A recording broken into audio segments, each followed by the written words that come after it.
दोस्तों, जैसा कि मैं आप लोगों को बता चुका हूं कि अमेरिका के जो नए राष्ट्रपति बने हैं डोनाल्ड ट्रंप, 2 दिन पहले वो इजराइल के प्रधानमंत्री बेंजामिन नेतन्याहू की पत्नी सारा नेतन्याहू से मुलाकात करते हैं। नेतन्याहू की बीवी से मुलाकात करने के बाद डोनाल्ड ट्रंप ने हमास को धमकी दी कि देखिए, अगर आपने 20 जनवरी तक गाजा में मौजूद इजराइल के बंधकों को नहीं छोड़ा तो हम मिडिल ईस्ट में तबाही ला देंगे। इजरायली यहूदियों को बंधक बनाने वाले जो लोग हैं उनको अमेरिका के इतिहास की सबसे बड़ी सजा दी जाएगी। अमेरिका ने ऐसी सजा आज तक किसी को नहीं दी होगी। बेहतर यही होगा कि इजराइल के बंधकों को हमास छोड़े। डोनाल्ड ट्रंप की यह धमकी आई, उसके एक दिन के बाद हमास की तरफ से बहुत बड़ी बात कही गई है। दरअसल हमास को खबरें मिली कि इजराइल एक ऑपरेशन चलाने वाला है गाजा के अंदर अपने बंधकों को छुड़ाने के लिए। जिस तरीके से इजराइल ने जून के महीने में नुसीरत शिविर में घुसकर अपने बंधकों को छुड़ाने की कोशिश की थी, लेकिन इजराइल नाकाम रहा था। इसी तरीके से एक बार फिर से गाजा के अंदर कुछ कैंपों में घुसकर इजराइल अपने बंधकों को छुड़ाने का प्लान बना रहा है। हमास ने धमकी दी इजराइल को कि अगर इजराइल ने अपने बंधकों को छुड़ाने की कोशिश की तो हम सभी बंधकों को मार देंगे। हमास संगठन के अंदर एक बयान जारी किया गया कि जो भी ग्रुप मेंबर हैं वो अब बंधकों पर सख्ती बरतें। थोड़ा सा भी कुछ लगे आपको कि हमारे ऊपर हमला हो रहा है, बंधकों को छुड़ाने की कोशिश की जा रही है, तो तुरंत उनको मार दिया जाए। हमास की तरफ से कहा गया है कि इजरायली बंधकों की जान की जिम्मेदारी अब इजराइल की है। इजराइल चाहे तो उनकी जिंदगी बचा ले और इजराइल चाहे तो वो उनको मरवा दे। अब इजराइल के ऊपर सब कुछ है। अगर सौदा करके इजराइल सीजफायर के लिए राजी होता है तो हम बंधकों को अभी के अभी छोड़ने के लिए तैयार हैं। अगर हमारे साथ किसी भी तरीके की कोई जबरदस्ती की जाती है तो हम सबको तबाही मिटा देंगे। फिलहाल इजराइल लगातार गाजा पर हमले जारी रखे हुए है।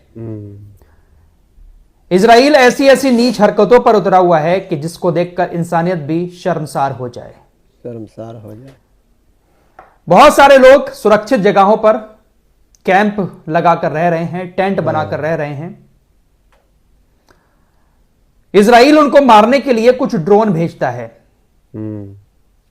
ड्रोन की आवाज सुनकर लोग बाहर नहीं आते हैं, डर जाते हैं, इसलिए इजराइल उनको निशाना नहीं बना पाता है। लेकिन इजराइल ने कुछ नए तरीके के ड्रोन अब गाजा के लोगों के पास भेजना शुरू कर दिए हैं। दरअसल इजराइल कुछ ऐसे ड्रोन उन कैंपों की तरफ भेजता है जहां पर बहुत सारे गाजा के लोग रुके हुए हैं, कैंपों के अंदर मौजूद होते हैं। इजराइल का ड्रोन आता है और उस ड्रोन से बच्चे की रोने की आवाजें निकलती हैं, औरतों की रोने की आवाजें आती हैं। इजराइल का ड्रोन है लेकिन आवाजें औरतों के रोने की आ रही हैं, बच्चों के रोने की आ रही हैं।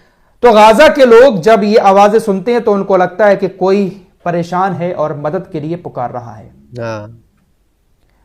वो लोग कैंपों से बाहर आकर जब देखते हैं तो वहां कोई नहीं होता, एक ड्रोन उड़ रहा होता है। जैसे ही वो लोग बाहर आते हैं वो ड्रोन उन लोगों पर गोलीबारी कर देता है। हाल ही में ऐसी कई सारी घटनाएं हुई हैं जिसमें लोग मारे गए हैं। 22 लोग एक साथ मार दिए गए, 22 लोग इसी तरीके से। तो इस तरीके की नीच हरकतों पर उतरा हुआ है, पूरी तरीके से मानवता को शर्मसार किया जा रहा है। हमास इजराइल की जंग को 426 दिन पूरे हो चुके हैं। गाजा स्वास्थ्य मंत्रालय ने डेली ब्रीफिंग दी, बताया कि 7 अक्टूबर 2023 से गाजा पर इजरायली हमलों में कम से कम 44,580 लोग ऑफिशियली मारे जा चुके हैं। 1,05,739 लोग घायल हैं। पिछले 24 घंटे में 48 फिलिस्तीनी मारे गए हैं, 201 घायल हो गए हैं। देखिए, ये जो आंकड़ा है ये रुक नहीं रहा है। आपने कभी भी शायद नहीं सुना होगा डेली ब्रीफिंग में कि आज कोई नहीं मारा गया। इजराइल रोजाना मार रहा है, रोजाना 50 सैकड़ों लोग वहां पर मर रहे हैं। कुछ नहीं बचा है गाजा के अंदर, यकीन मानो। यमन के हुतीज का एक बयान आया है। यमनी हुतीज ने कहा है कि इजराइल अमेरिका की नाजायज औलाद है। इसे जल्द से जल्द दुनिया के नक्शे से हटाना होगा। सीरिया के अंदर क्या कुछ चल रहा है, सारी बातें आप लोगों को मालूम है। ईरान भी उधर तैयार बैठा है बहुत सारी फोर्सेस वहां पर भेजने के लिए। रूस की सेना तो वहां पर पहले से ही तैनात है और काफी सारे लोगों को रूस और सीरिया की सेना मिलकर मार भी चुकी है।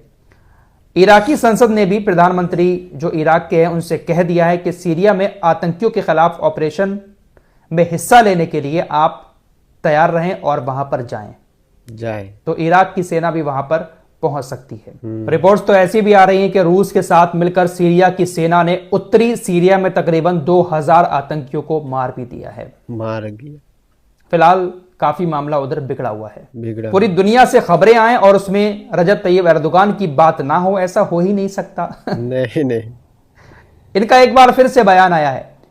इन्होंने कहा है कि अब फिलिस्तीनी लोगों को ज़ायोनीवाद के जुए से आजाद करने का टाइम आ गया है। आजाद करने का टाइम अब आया है। अरे अब भी कर लो आजाद, तब भी मान जाएं आपको। बस बातें बड़ी बड़ी इनकी तरफ से रोजाना कही जाती हैं। दोस्तों हमारी वीडियो पसंद आए तो फॉलो सब्सक्राइब कीजिए और साथ ही साथ शेयर भी कीजिए। मिलते हैं अगली वीडियो में, तब तक के लिए अपना ख्याल रखिए। धन्यवाद।